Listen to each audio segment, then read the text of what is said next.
আনুমানিক হচ্ছে আপনার 40 মিনিট আগে আমি অফিসে ছিলাম। তো অফিস থেকে হচ্ছে আমি ধোঁয়ার গন্ধ পাই। তো তারপর হচ্ছে আমি ইনিশিয়ালভাবে এখানে চলে আসি। তখন দেখি যে এখানে আগুনটা ধরতেছে আর কি। তো পাশের বাসা থেকে ইনিশিয়াল স্টেজে হচ্ছে যে ওরা বালতি দিয়ে পানি মারে, পানি নিভানোর ট্রাই করে। বাট যখন দেখতেছি যে এটার তীব্রতা বাড়তেছে তখন হচ্ছে যে এখানের লোকাল পিপল 999-এ কল করে ফায়ার সার্ভিস আসে। দেন হচ্ছে আমরা ইনিশিয়ালভাবে প্রত্যেকটা মানুষজন এখানে অনেক জড়ো হয়েছিল, কাজ করতে প্রবলেম হচ্ছিল। তখন হচ্ছে আমরা সব মানুষজনদেরকে সাইড করে তাদেরকে কাজ করার সুযোগ করে দিই।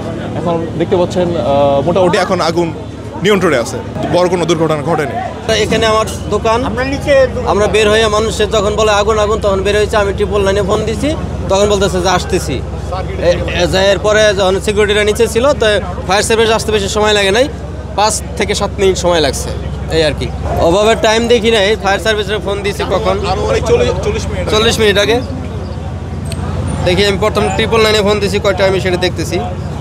999-এ ফোন দিয়েছি, 999-এ 3:03-এ ফোন দিছি আমি। 3:03-এ আমি 999-এ ফোন দিছি, কারণ আমার দোকান এই বিল্ডিংয়ের অপোজিটে।